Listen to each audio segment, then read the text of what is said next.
In the year 285, an emperor marched through the streets of Rome at the head of a victorious army. The people cheered as they had cheered for dozens of emperors for centuries. In many ways, this new emperor was just ordinary, a usurper who seized power with military force and had no real legal right to be emperor of the Romans. He was a military man born on the frontier, a tough man who had zero tolerance for bullshit. Rome had seen enough of these emperors in the last decades, and this man was just like all the rest. But this man was also something entirely different. He was intelligent, wise, and ruthlessly practical. He had studied his history and his politics in addition to his military strategy, and he had a plan to change the Roman Empire forever. His name was Diocletian.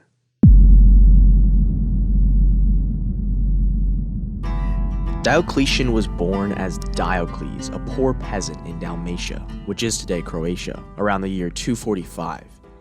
Diocles is Greek for glory of Zeus. Guess he had big things to live up to. We know almost nothing about his life, aside from the fact that he was a career soldier and had a great talent for leadership. His slow rise up the ranks of the military eventually led him to accompanying a massive army under the Emperor Carus to Persia in 283. When Carus died, his son Numerian was made the emperor. But Numerian died under suspicious circumstances, and Diocles was chosen as emperor by the military officials. Upon his rise to the throne, he changed his name to a Latin-sounding version, Diocletianus. Diocletian spent a brief period in the provinces before entering Rome. Like I said, he had plans to fix Rome's fundamental issues. From observing the events of the crisis of the 3rd century, Diocletian realized that one man was not enough to rule over such a large and disparate empire. In order to assure stability, 2 men needed to share rule of the empire. For this, Diocletian tapped his longtime friend, another career soldier and high-ranking officer named Maximian. They had been buddies all their lives, rising through the ranks of the military together, and Maximian was there when Diocletian was chosen by the army to be the new emperor. Diocletian elevated Maximian to the status of co-emperor, first granting him the title of Caesar in 285, and then having the Senate grant him the highest title of Augustus in 286. Now that Rome had 2 emperors, it could have effective leadership in both the East and the West. Diocletian, the senior emperor, chose the East, making his capital in the great Anatolian city of Nicomedia. He sent Maximian to the West, where he set up his capital in the city of Milan. Maximian faced his first major challenge right away. A rogue emperor had declared himself in Britain, and it was up to Maximian to end the threat to central authority. In the East, Diocletian assured peaceful relations with the Persians, who had recently been defeated in war and were open to agreement. He also worked on securing alliances with Arab tribes and other desert peoples who had once flocked to the banner of Palmyra. In the West, Maximian had significant difficulty dealing with his challenges. He failed to invade Britain, losing a massive fleet of ships and many men in the process, and he also felt the pressure of invading Germans. Diocletian came west a couple times to help his colleague out.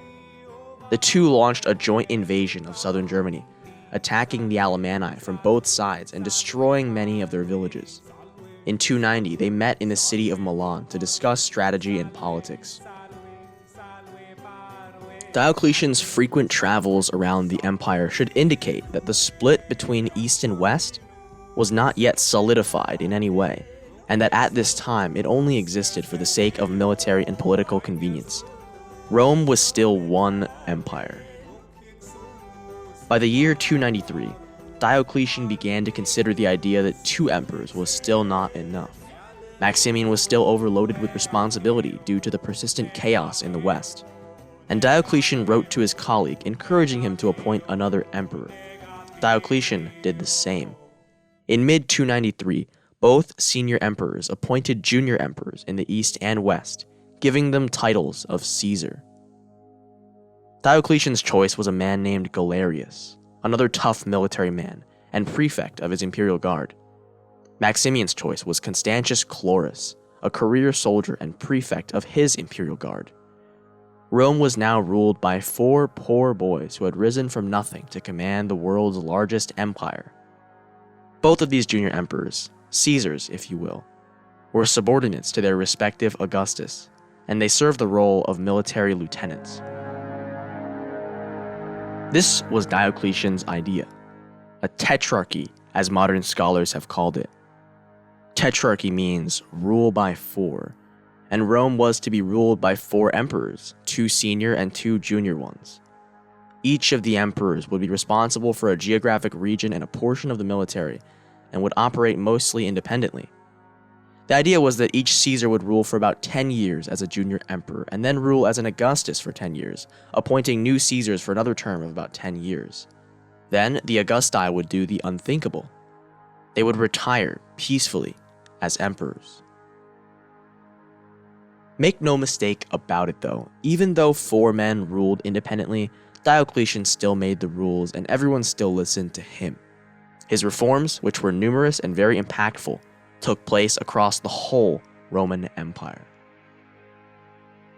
Diocletian fundamentally changed the structure of the military. He increased the number of legions to over 50, but decreased the size of each legion.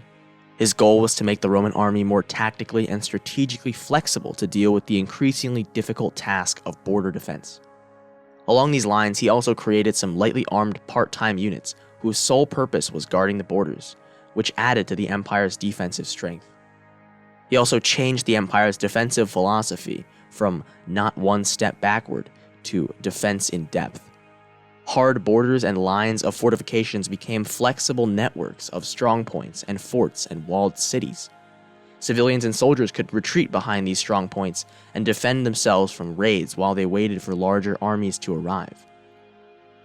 These reforms made Rome more resilient and adaptable to the new and difficult defensive tasks it faced. No longer would provinces be helpless and vulnerable while the imperial armies were far away. Now, border defenses could scale up and down and around the threats at will.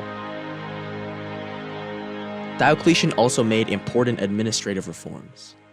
He adopted a model of big government spending that John Maynard Keynes would be proud of.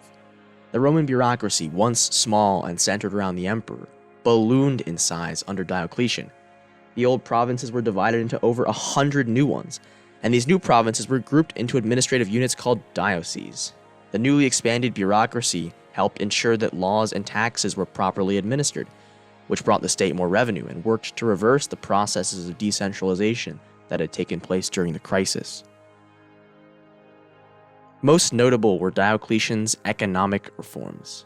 Because coins were so debased that they were almost entirely useless, Diocletian had people pay taxes in kind, which means that instead of paying in currency, they would pay in wheat, pigs, or whatever they had to offer. The government was able to make use of these goods and services, although it was clumsier than using currency. Diocletian also made several attempts to stabilize the currency, including issuing new coins and changing the value of old ones. Finally, he and his colleagues pushed out the infamous Edict on Maximum Prices, which set price ceilings on literally everything that could be bought and sold. This, like many of his economic reforms, was ineffective. His tax policy was accompanied by a policy that required people to stay in their current professions for efficiency, which furthered the economic stagnation and lack of social mobility that would transform into feudalism. His edict on prices, by the way, only served to create black markets. Finally, Diocletian fundamentally changed what it meant to be the Roman emperor. Ever since Augustus, there had been a tradition of sorts, which stated that the Roman emperor was simply a powerful man, operating with the permission of the Senate, the Constitution, and the Republic. Emperors avoided wearing purple, the color of royalty, or doing anything at all that would make them seem like kings and tyrants. Diocletian changed all this. He surrounded the imperial court with ostentatious luxury, wore purple boldly for public ceremonies, and insisted that he be addressed not as princeps, first citizen, but as dominus, master. He transformed the Roman emperor from the first among equals to something approaching a god on earth. By doing this, Diocletian changed monarchy in Europe forever, creating a legacy of absolute rule that would endure for over 1,000 years. In the last years of his reign, Diocletian embarked upon a project that has forever tarnished his legacy. Perhaps with the influence of Galerius in his ear, he identified the rising Christians as an imminent danger to Roman authority, as they refused to recognize and worship the emperors as gods. With Galerius' help, Diocletian launched a massive series of persecutions known as the Diocletianic persecutions. They completely failed to eliminate Christianity as a religious and cultural force within the empire, and when Christians took the reins of history, they made Diocletian one of Christianity's worst villains. This misjudged action forever ruined Diocletian's legacy. While these things were taking place, each of the 4 emperors were dealing with their own issues with varying degrees of success. But overall, the empire was very well managed during this period. Despite the occasional military defeat, Rome was able to respond and bounce back much better than it had in the past. Diocletian had made Rome healthy and secure again, and although it was not yet prospering, it was well on the road to recovery after its brush with destruction. Later in the year 304, Diocletian was hit by a terrible bout of disease that nearly killed him. He was old and he had already ruled for 20 years. After a miraculous recovery, Diocletian decided it was time to pass the torch on. On the 1st of May, 305, Diocletian assembled his generals, soldiers, colleagues, and officials by a hill near Nicomedia. Overcome with emotion, he announced his resignation as Roman emperor. At the same time, his colleague Maximian announced his retirement in a similar ceremony in Milan. Their former Caesars became the new Augusti of the empire, the senior emperors, and the 2 former emperors, now 2 old men, went into quiet retirement.